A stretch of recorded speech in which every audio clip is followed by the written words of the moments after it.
I'm literally going to see you tonight. I'm going to see you and the little tater tot, aka your daughter, who's just cute as a button right now.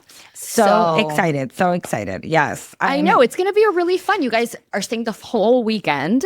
It'll be like a nice little girls' weekend. I'm Luciana. I'm Claudia.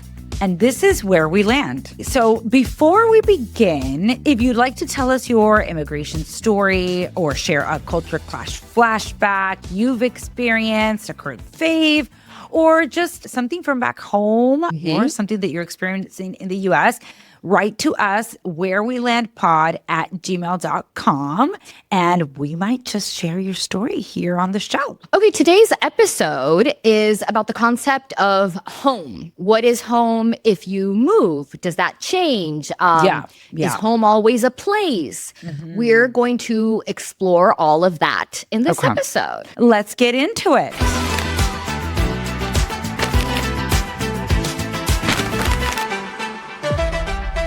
Let's begin with our culture clash flashback. This is a culture clash we've experienced in our past. Mine is credit in the U.S. Having credit or building credit was not a thing that we ever thought about in another country. The credit system that the U.S. has is not the same one that Peru has. So, we were all of our adult life, working, professional life was in Peru. I immigrated to the U.S. for graduate school as a 28-year-old. And come to my surprise, I have zero credit. I have nothing. I am basically non-existent in the U.S. system. It doesn't really matter what you did in your past life, let's say in your country of origin or in the country where you were living as an adult. If you had assets or built credit or did things back there, that does not transfer to the U.S. That's the part that sucks. That's the part, because you could be like a homeowner. You could be just like an established professional, and then you immigrate later in life and you're like, wait, what? Starting from zero? So it really can be challenging. There are some people that were like, as soon as you're able to like get a credit card and start building your credit. But I just didn't expect to like be like, oh, you're just basically, not a human in the system, and anything that you could have created back home isn't really something that we can transfer over here. So you kind of just have to start from scratch. You know what? It's things like that are like feel unnecessarily difficult to me, where I don't understand. It's like I get Wi-Fi on an airplane, but you can't check my credit from back home. Like what? Like we can do so much with technology. Yeah. You're telling me I have a whole ass life that you are like, oh, can't see it, can't take it in. Like, what the heck? Like, you have to vet the banks back there. Oh my gosh, when I first arrived, I remember I asked you, like, what bank should I use? Or like, I asked a couple of friends and they were like, get a credit card. Right. Get a credit card and start using it. And I was like, you're like, I'm still using my credit card from back home. No. Yeah. Get a U.S. And I guess at the beginning, you don't really understand why until you're better informed and you're like, oh, okay, I should have started using a credit card day one. Day one. Yeah. It's rough. Sucks. My culture shock that I want to share today is something we mentioned earlier, which is air conditioning. Oh, yeah. Most houses don't have any AC at all. That's that's Peru. So I lived most of my adult life in Lima without any air conditioning, never had air conditioning in any of the apartments I lived in. And I was fine. I was good. I loved it. And then I moved to the US, moved to New York. And my first summer here in New York, I wasn't turning on my AC. I was good. I know you weren't. That was rough. I know.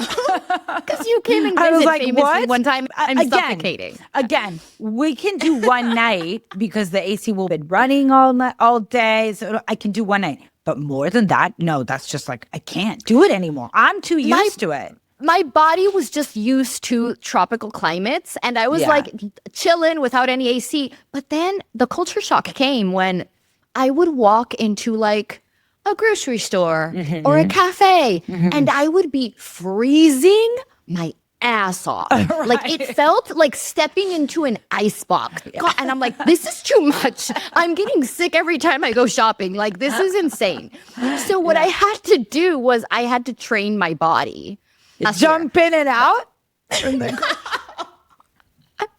Like a cold plunge. You're How long like can I stay in the grocery outside store? the grocery store. Oh, okay, we're going back in. How I did it actually was at night. What I did was every night I would go 1 degree colder to sleep. Like before I went to bed, I would set it at like 1 degree colder, 1 degree colder. Love freezing, low-key freezing temp to sleep. I still can't sleep at your temperature. You'll get that. This week, like we mentioned, we're going to be talking about the idea of home. Where is home? If you move cities, countries, if you move frequently, more than once, like, does that change? Does your home change? Can you have more than one home at the same time? Is home necessarily a physical place? Can home be people? Or is home a feeling? Yeah. So these are all in the mix, I think, for the conversation today. So first, I want to start off with what's like your initial gut reaction. What is home, generally speaking, do you think? I think home, generally speaking, is the place where you're most comfortable and surrounded by the people like you love. I think of it as a place. Okay. To me, right now, home is here, like my house. This is. Do you my think home. The house specifically, or DC, or The house specifically? Okay. Because I think of my family unit, like my family. We've built a home in this house. This is where we're at. There are just like it's all or every day. There's a lot of routine. Again, I have small children, so there's a lot of routine here. It just feels very much like at home. All of the things that we do are around here, like the park, my kids, like little preschool, where we do our grocery. Like it's very much and maybe this is true for a lot of people with young kids, like built our community and our home is here.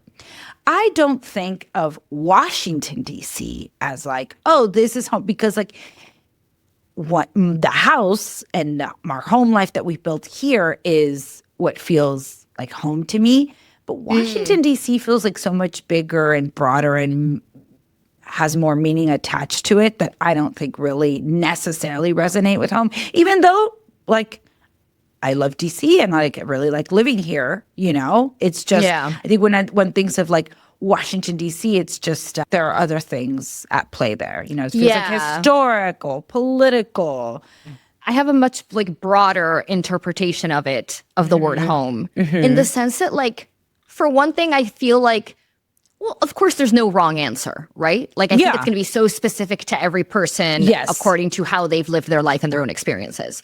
And I also think that some people, even you could go to the extreme of saying, well, home, the word home doesn't necessarily have like positive connotations for them.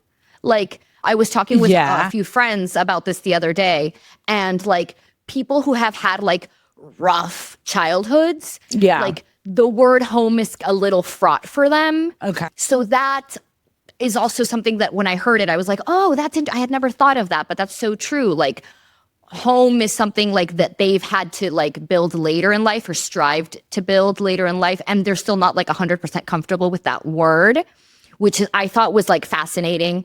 I think that's an extreme, but I think even anywhere on the spectrum of like how your life has been, your experiences, I think it can mean, I think for some people, maybe it is like people, or like, for instance, I think of people we've interviewed, like Nelly Ortiz, for example, and she moves so much and she loves traveling. She's always hopping around globe, considers herself a citizen of the world. And I'm like, oh, what is home for a person like that? Yeah. Maybe it is certain people or maybe it is places, but maybe it's certain places more than one. Yeah. So I'm open to it like being something completely different for everyone. I want to get into how home changes because, like you mentioned, home for you right now is very much that house that you live in today. Yeah. But you haven't been living there that long compared to how old you are. No, and I would say I think that of a place like is attached to home. But again, I don't think that has to be a house or an apartment or whatever. Like it could be a beach, it could be a city. Like people feel at home in a bustling city, any bustling city, or you feel at home in nature, any park, any natural park, any, you know. I feel like I've always made a home for myself wherever I've lived in, whether it was like a 1-year apartment lease or a home that we had for 4 years. I think I am a person that makes wherever they are their home, physically. Yeah. Even so much so, and I think that there's a lot of theories around why people do this, but like, are you the type of person that like gets to a hotel, even if you're staying for one night, and unpacks everything and like makes it? Because I am like, Right. one night, we're on vacation. This closet is going to be entirely like and suitcases are completely unpacked, put away. Like if we live there and suitcases are stowed away, they are not. I do that too, but Yeah. I think I do it more because I hate packing at the end. I love packing a suitcase starting with an empty suitcase. Oh, for sure. That's how I pack. Yeah. So I'm not going to be staying at a hotel 2 days and like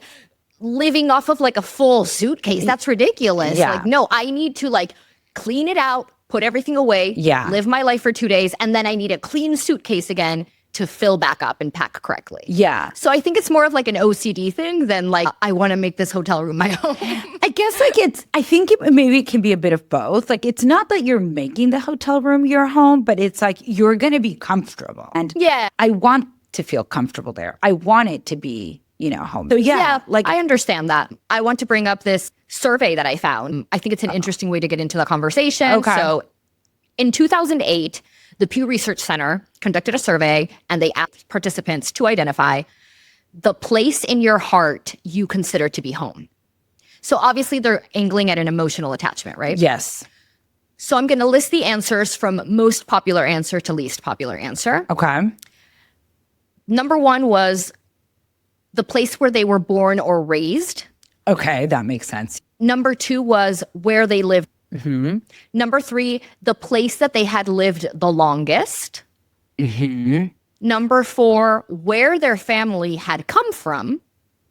And the last one, with a significant amount of people answering it, was where they had gone to high school, which is quite interesting. I guess like formative years. Maybe. Or once again, maybe it's like, imagine like you grow up in an unstable household and then somewhere along the line, your life, you find a stable home life around high school. Yeah. And those 4 years become like very grounding. And then maybe you go off to college or to whatever. But those 4 years, when you look back at your childhood, you're like, oh, those 4 years are the ones where I felt most like connected. And That makes sense. I'm just surprised that it's for such a big chunk of people, right? Where you're born, even though you move, is like, I think a lot of people always have an attachment to the place of where they were born, Which I think is interesting. Like, we understand that as a concept, but like, as far as you and me go, like the place where we were born, Trujillo, Peru, wasn't necessarily the place that we were raised at the beginning, at those early stages of life, because we moved to the US when I was 4, you were 5, allegedly. So we were born in Trujillo, Peru, but then very early on, we're taken to California. And where our initial upbringing up until 11 and 12 takes place there. So born and raised isn't like necessarily but we did go back. we did go back Had to we Peru not and gone finished our upbringing in there. Trujillo. Yes. Had we not gone back, maybe we would feel differently about Trujillo. But because we did go back, I assume that's why we have this bigger attachment to it. Yeah, and yeah, it was, definitely. It was the place that we said, let's go back home to see the parents, to see the grandparents. Yes. Yeah. And I think to this day, for me at least, Trujillo still has some home feeling. For sure. I think for sure. I wouldn't say it is my home right now, but I have feelings of home towards Trujillo, So let's go through the list. Okay. Let's go. So growing up, obviously our first home was Trujillo, Peru. Yeah. Because that's where we were born. That's where our family was. Do you think anything specific about Trujillo that time that was home? Or how do you feel about it? I think I just feel like warm memories about it. I think that I do remember our house vaguely. I think it's, again, the people. grandparents, cousins. Like that's what feels like home. And again, I do think that a lot of it is I'm making connections from high school, when I went back to high school in Trujillo, Peru, that are probably linking back, like a flavor that was very familiar to me because I had it when I was very little and kept having it, and then had it a lot when I lived there. And so it's become like a lifetime favorite thing. I think of a fruit, mango, okay? Babies have it, had it every time we would visit. And so, Peruvian mango in our house in Peru on the terrace was something that was just a regular occurrence of life that is like a home core memory. Yeah. What about you? To me, those early years in Trujillo, from 0 to 4, my memories of home are very much the two houses, like our house and then across the street, our grandparents' house. Yeah. It feels like all of my life in those early years took place in those two houses. It did. Yeah, that's what it felt like. It felt like those were our home. Yeah. Because we would sleep over, we would sneak over to the grandparents' house to sleep over there. They let us do whatever we want. They always had toffees. So that's my memory. When you say your earliest home, I'm like, oh, those two houses. Yes. Okay, so when did it change? When did it stop being Trujillo? When did home Well, I think for a long time, Visalia, California was our home. That core unit of our nuclear family living in California, that was our childhood home, It's interesting that you say those core, like the 6 of us, right? Yeah. Because again, the family unit. The family unit. Because I think about it similarly, where Trujillo is very much the houses for me, to a certain extent, the people. But when I think about California, our time there, I think about the 6 of us. Yes. And yes, of course, I loved our White House and our cul-de-sac. That felt very homey. Yeah. But I think our time in California was very much about the people. Yes. We could have left that house. We could have moved to another neighborhood. Anywhere. It didn't matter. It would have been home because the 6 of us. I even think a lot about the 6 of us packed in the van, going to a road trip somewhere. And I was like, oh, I'm home. I'm home because the 6 of us are together. That's right. We're this That's unit. right. Actually, so in that case, the physical part was less important. The physical, I mean, the physical structure, it was less important. Yeah, the place. Yeah. And in Trujillo, when we went back, it was the house again, right?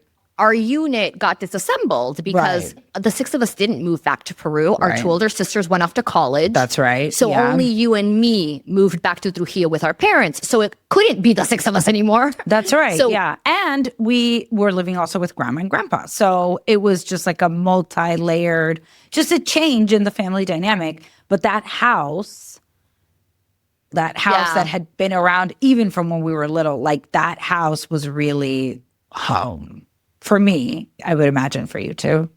So the thing about when we moved back to Peru, I stayed in Peru for so many years, right? Up until I was 36. We initially got to Trujillo and we stayed at that house with our parents and our grandparents. But then 5 years later, off we are in college. Yeah. And we're living in Lima now. And so over time, I think the longer I was in Lima, the more the city, not my apartment in Lima, but the city of Lima felt like home. Because I lived in different apartments in Lima. I lived in a total of 3 different apartments the time that I was there. And they all felt like, oh yeah, I live here. But I wouldn't call those apartments necessarily home. But I would call the city of Lima home. Because Lima is a city that I trekked. I went to college here and I went to college there. That's then true. I had a job here and a job there. And my boyfriend went to college over here. And then so I was driving all over that city. That city felt so comfortable. It felt so familiar. That's true. I could drive anywhere, through any neighborhood. I felt fine. I was knowledgeable about the street. Same. To a different neighborhood. I had the same sentiment. And it was home. I think I had the same sentiment with Lima. I think I had the same sentiment with New York. Right. You lived there for a while, yeah. Yeah. So I feel like also moved around, got felt very comfortable all the time. When I moved to New York, which I only did 3 years ago, I'm living here now. That's when it changed again. And it changed today, I feel like my sense of home is wherever I am. Yeah. That makes sense. Yeah. When we were in the US. I feel, yeah, I feel like it's just wherever like, you know how it was the six of us, but now there's no six of us. It's just me, but it's wherever I am. Right. Like, right. Which feels really nice, actually. It feels like when I'm here, I feel like I'm in my apartment in New York. I feel like I'm at home. If I'm in Lima, I feel like I'm at home. When I visit my mom's house, I feel at home. When I visit your house in DC, I'm like, this is another home. You know what I mean? Right.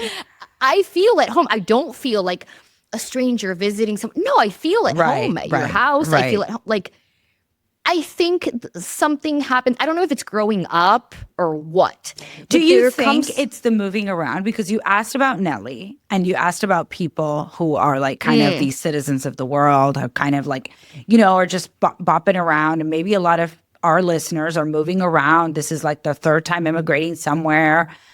Do you think it's that? Do you think it's because you've moved around that you can move around anywhere?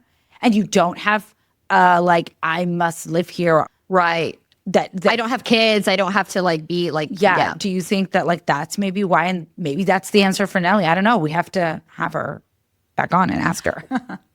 Well, I think it's a mix of different things. I think on the one hand, the fact that we moved, they moved me to a new country at 4 years old. I think that from a very early age establishes that home can change. So like from the ages of 0 to 4, you're subconsciously, I think, making connections to safety and comfort and, you know, feeling protected. And you're making those connections subconsciously to your surroundings, to the people that are around you and the places you're around, right? And then at 4, all of a sudden we're in this new surroundings, but you're still trying to make those connections subconsciously. And so I think I, without even knowing, learned at a very young age, though no matter if your circumstances change drastically, you can still have that sense of connection and, you know, that feeling of home. So I think that's in the mix somewhere. I also think the fact that I have kept moving throughout my life and still in every place managed to feel a sense of home somewhere, some tether, I think that proves to yourself over time, you can find home anywhere. And the last thing that I think is in the mix, which came to mind is while I was living in Lima for that very long chunk of time, Dad passed away. And I remember when Dad passed away, I don't know if you remember this, but I remember that feeling like very untethered when he initially passed. Yeah, perhaps. There's no, I only remember it because I talked about it with my therapist. Like it was a conversation that I sat down and I was like, I feel like I was a tree and they just cut off part of my trunk. Yes. And I'm like, wait, what? Like, what am I even tied to right now? Right. Like, there's no more grown-ups. That's what it felt like. There's no more grown-ups. Now it's just me, and I'm not rooted anywhere, and there's nothing holding me to the ground. I understand. I wouldn't maybe like say it exactly in those words, but I definitely understand. The sentiment, I think, is the exact same with what you're describing. Yeah. There's no more safety net. There's no more, like, it gives you a feeling of, like, unease. And as we talked about it in therapy, it's like, I looked at things that like make me feel rooted. Yeah. And all the answers of all the things that made me feel rooted went back to just me. It was things I was doing. Okay. It was things I was taking part of. It was things that I was belonging to, things I was building, things. And it was like, I am the one making all these things. Yeah. I'm the one participating in all these things. So at the end, to feel rooted, I just need me. Maybe that's the answer that we're getting to. Home is within. Right? And once again, I think maybe there's a need for like age and experience in order to get there. Because I think you need to prove to yourself and show to yourself that you can find home in different circumstances. And if you are lucky enough to have the experience of having your circumstances change completely over time, then you can practice that and you can get good at like, home, it turns out home is wherever I am. Current faves. So this is something that we are currently really loving or missing. It could be for us, Peruvian or American. My current favorite is Alex Cooper on Armchair Expert. because yep, saw that interview. Oh my God.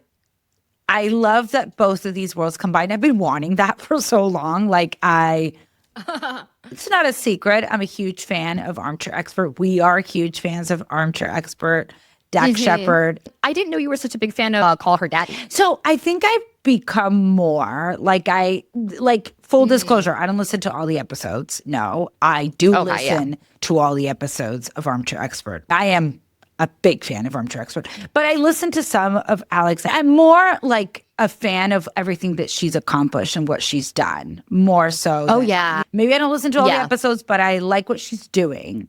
I like the conversations she's having. I like the spaces she's creating. So I'm a fan of her. Same. And so I love that she went on because I thought I haven't seen her documentary, and I don't know if I will, but again, I listen to Armchair Expert every week. And when she came on, I was like, this is the best crossover. And I loved the interview because not only was it so in depth and she really got into it and explained everything, it just felt insanely honest.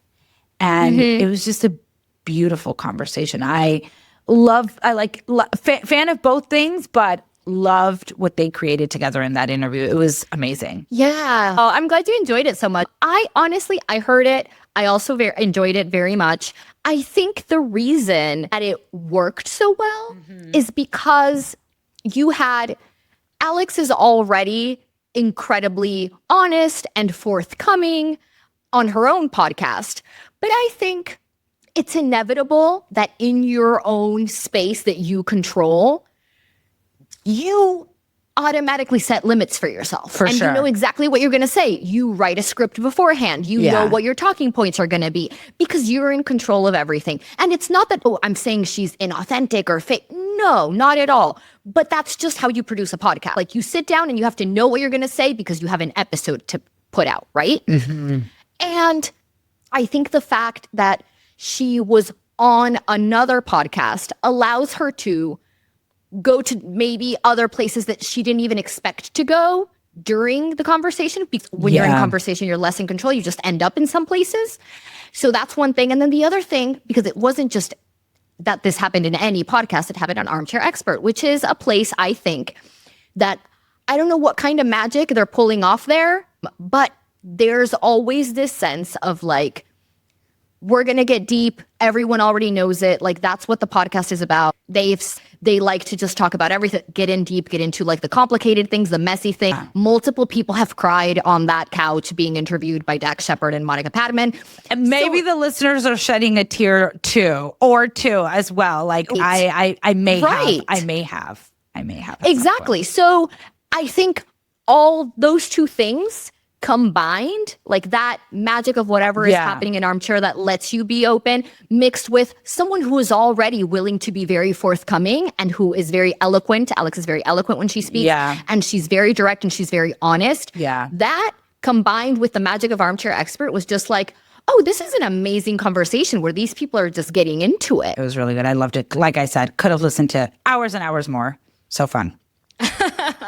Well, my current fave is, well, okay, first of all, it's Keep It. It's the podcast called Keep It. So we're both in sync with the podcasting. I haven't listened to Keep It. Where have you been? Well, maybe for my drive later tonight. Here's something you need to know about me, okay? One thing is that my favorite subgenre of podcasting is two gay men talking about pop culture.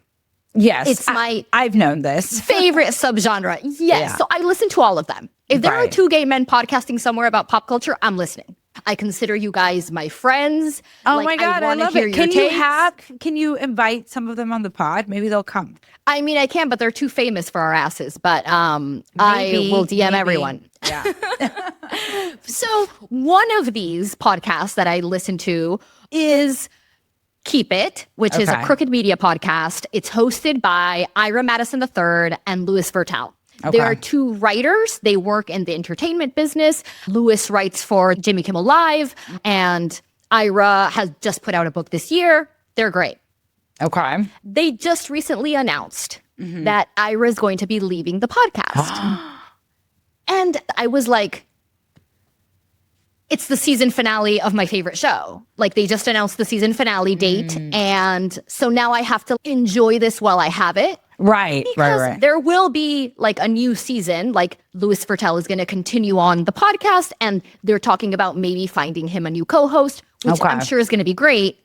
But like any new season of a TV show, they can botch it. Yeah. Like you never know. This dynamic worked well. The new White Lotus. Yeah. Yes. So you never know. I'm still going to watch. I'm still going to tune in. So good. But I know, but some people hated the new season. So it can happen, right? So I'm still going to tune in after Ira leaves, but I am just like, now there's a date and I'm counting down. So it's my current fave because I'm like, it's almost over. Yeah. So I have to enjoy every second with these guys while I still have them.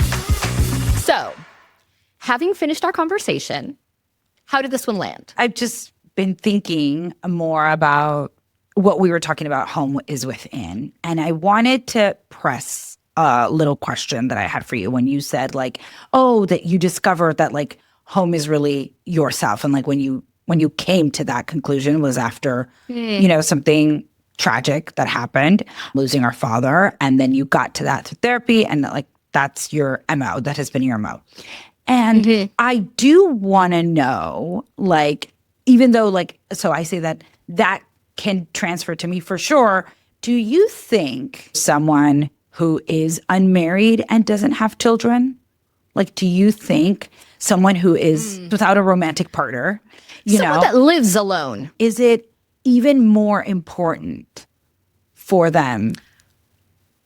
I think living by yourself is a situation that will necessarily confront you with the idea of, is this home?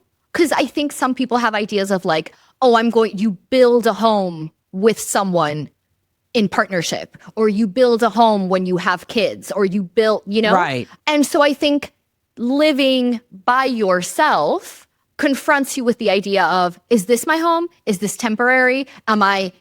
Is this an in-between situation that I'm in? Because I think a lot of people think like that. Like you graduate college, maybe you're living with roommates, and then at some point you have enough money to be financially independent, so you move by yourself. And you're aware of the stages of life. So you're like, oh, am I eventually just going to get a partner and move in with them? Right. Is this transitional? Am I even going to stay in the city or not? And I think about like when we were little and we got moved, as many immigrant children do, it was up to our parents to kind of build the home for us. So it's like up to the adult. And I guess like you do it for your kids or you do it because like, all right, we're rallying now, we're doing this, et cetera, et cetera. But yes, when you are by yourself, I guess like I say that it becomes more important because in the moments where I've lived alone, I think that it really does, as you say, confront you with the situation, but also like make you face that reality, but also can determine a lot of how you cope and how you exist and how you feel and how your day is and how your mood is and how you are mentally. If you're lacking like a sense of home and you live by yourself, that can be challenging. For sure. But I think I just question the word important because I think, yes, it is living by yourself does confront you to answer those questions, which I think is actually a good thing. I think it's very you should important. think about these questions. Yeah. And that's what makes me think, wait, if you never live alone, so you're never confronted with those questions, are people answering them for you? You not answering them by yourself? I think so. I would argue, like, it's great to have had the experience to live alone, even with a roommate, because you guys can do something together, but then, like, I don't know, you're responsible for your room. You're like, it's basically your home and you're just kind of like sharing some things. How do you know that you can stand on your own 2 feet and rely? Also, when I think of a sense of home and the fact that it's just me and wherever I am, that's not just independent of place, that's also independent of people. Yeah. Like, and circumstance. I've lived close to family. I've lived, like, right now I'm living far away from family. I've lived in London where I had no family. Right. And you still always feel at home because you can make it feel like home wherever you are. And I think that's the part that I'm like, oh, I'm so happy I got to that conclusion. I'm so happy I know that in me and I have that. And I just wonder what it's like if you don't feel that way. Like maybe on the one hand, it's like, oh, cool, you never had to find that within you. You've always had people to help you make a home. Maybe that's a positive thing.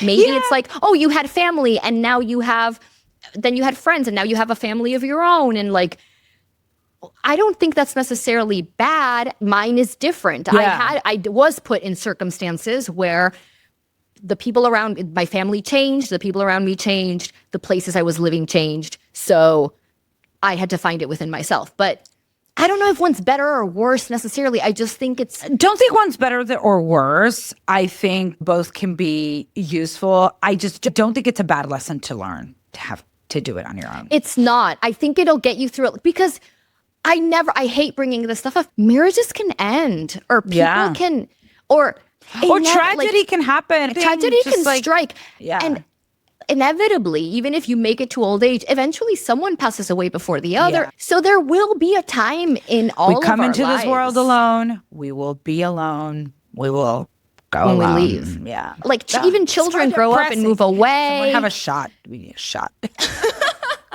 So yeah, I think circumstances are never stationary, and I think it's a good tool to have. It's like, a good to tool. know that it's a good tool. Yeah, I can make my home wherever I am. I do like the home is within. I love that. I think like that's our answer. I love it, and I think it's just very it also gives you the power, and I like that.